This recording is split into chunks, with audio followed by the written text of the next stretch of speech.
trzeba uważać. There we go. Upewnić się, że nikt z nas nie będzie próbował wyprzedzić samochodem lub rowerem.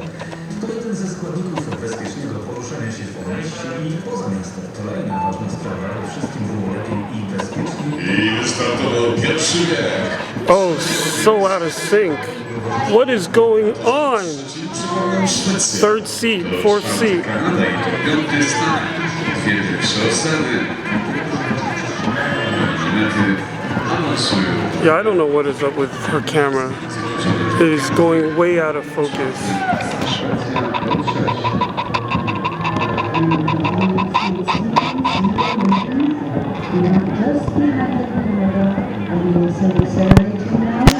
Niesamowita walka o drugie miejsce. Pierwsza płynie osada szwedzka. Jest już bardzo blisko mety, ale kto będzie drugi? Mocno przyspieszyło Amerykanie. Kanadyjczycy zatrzymają drugie miejsce. Ostatnie metry. Jeszcze chwila. Jeszcze moment. Trudno będzie powiedzieć. Ale chyba jednak Kanadyjczycy jako druga I don't know if they did. Yo, what